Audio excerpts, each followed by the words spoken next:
something I'd like to talk about, which is something that I've actually talked about in the past before, is something that is very much so in the forefront of our social conscience right now. That our consciousness is being gripped by what is often referred to rhetorically as a crisis of masculinity.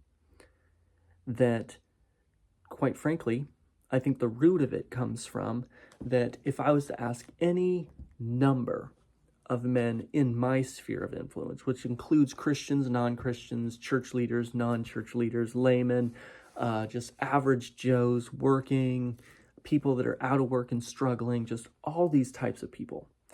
If I was to ask them, as well as inviting the opinions of even women of various types and stripes in my sphere of influence, that if I was to ask any number of them what they believe masculinity is, they couldn't answer the question.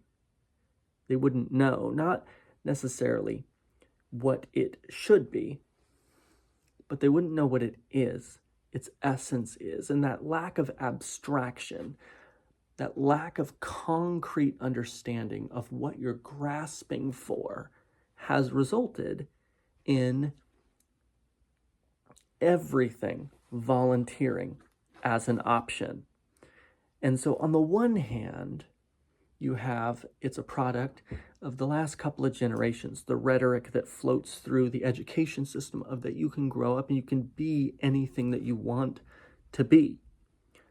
And then it's also a product of the role models being propagated by media and so forth, of it's primarily about aesthetic, looking and seeming and portraying yourself a specific way, and essentially about enslaving yourself to public opinion.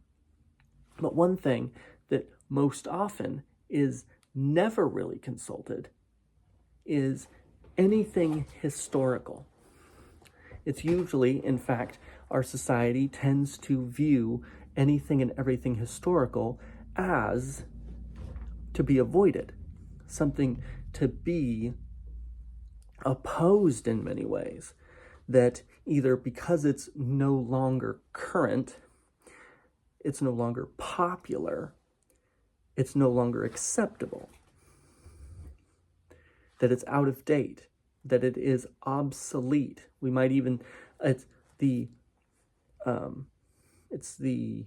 paragons of a bygone era, something of that nature.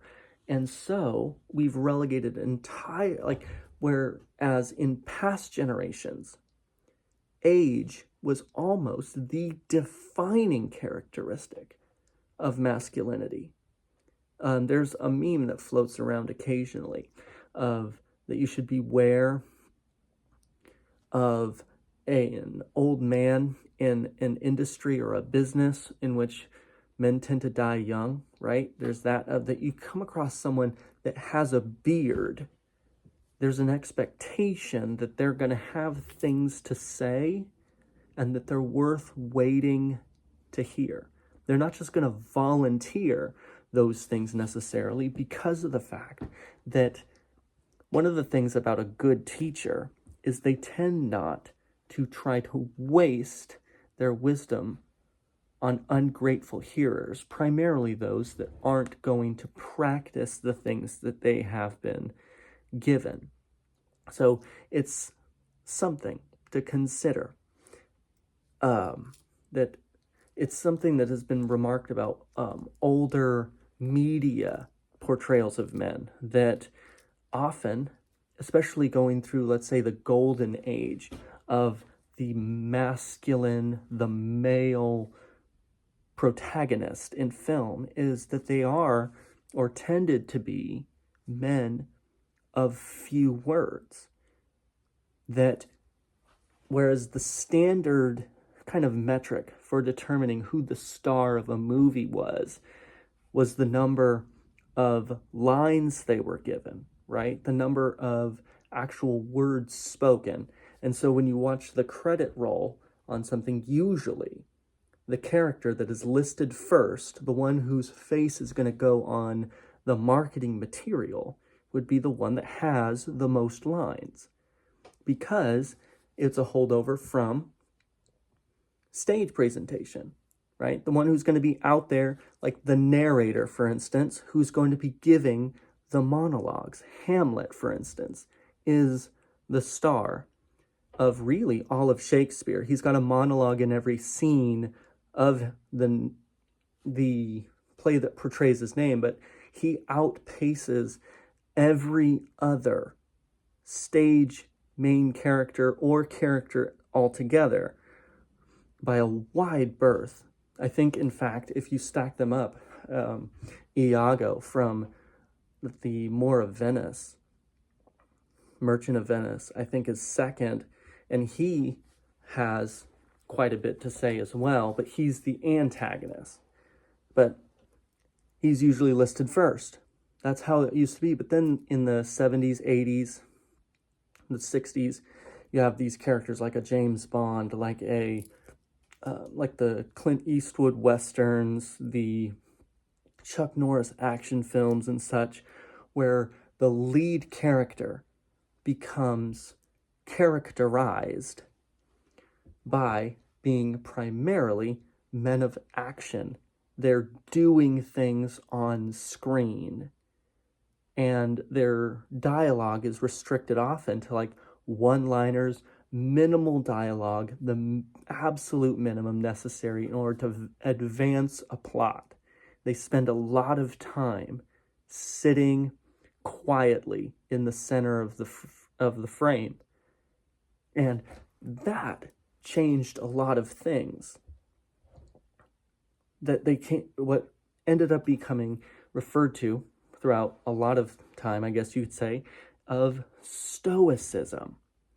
This lack of emotional provocability. But the thing that is known about them, like even now, I'll use the example of like the Mandalorian. You don't even see his face very much. And there's a whole thing about as well that changes in the recent portrayal of feature films as with the Marvel MCU, where like before that you have the Sony trilogy of Spider-Man films. One of the criticisms they received a lot was that he's constantly ripping his mask off. You know why? Because of that 80s, 90s action movie thing of that you need to have your face seen. It created a controversy as well when Sylvester Stallone portrayed Dredd, because one of the things about his character is that he never takes the helmet off. However, one of the contractual obligations was being seen. He doesn't talk a whole lot, but he had to be seen by the audience so that they would know who he was, right? MCU comes along, and half the film, you have Iron Man and Spider-Man and Captain America, all these characters where half the film or more, their face is obscured by their costumes. And so they're more dependent on the delivery of well portrayed dialogue to sell their character. Things have changed into becoming far more wordy.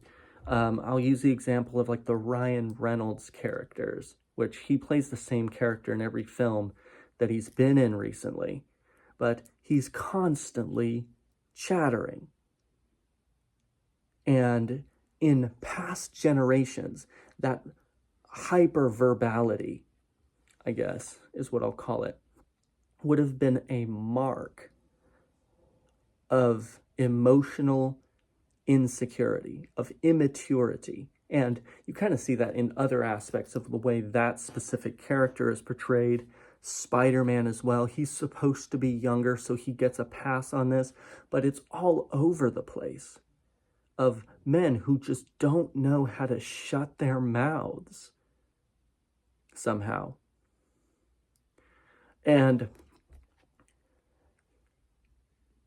that's something to be considered. All through Proverbs, something that we see about the mark of wisdom. And I'm going to pivot here away from the idea of masculinity towards the idea of being wise. Because you can be wise regardless of your gender or your primary kind of gender aspiration.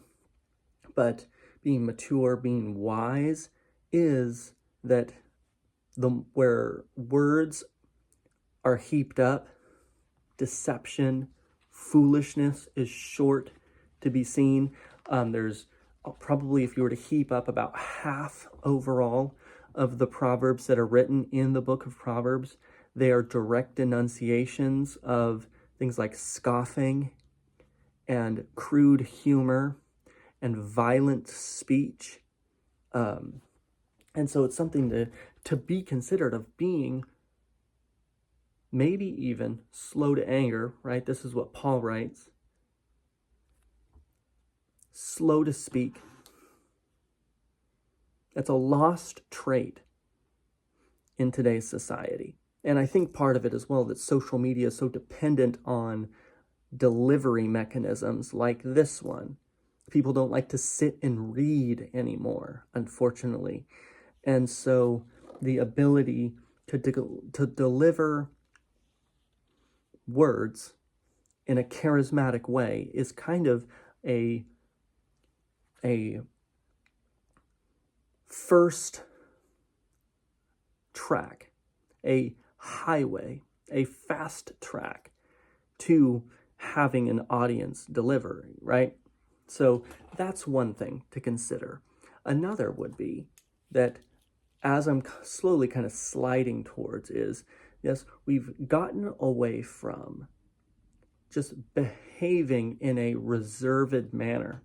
We've gotten away from behaving in a controlled fashion to outbursts. And I think actually that the 70s, 80s action movie kind of moved us towards this, because even though those stoic, quiet men were sitting silently throughout most of their film, they weren't, let's say, behaving in a wise manner.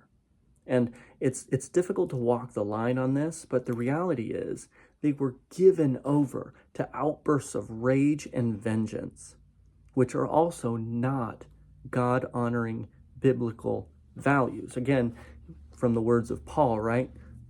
Slow to speak, slow to become angry, but quick to listen. That they would have these men that are just, they sit idly by and they let violent actions take place. And then they spring into action when they had an opportunity to prevent certain things from happening, as well as often the idea of being the head of a household, the leader of a family, is a discardable, disposable aspect of their character. The major plot here often is that these characters lose their family, their wives, their children in some violent expository event, and then they spend the rest of the film avenging that violent act.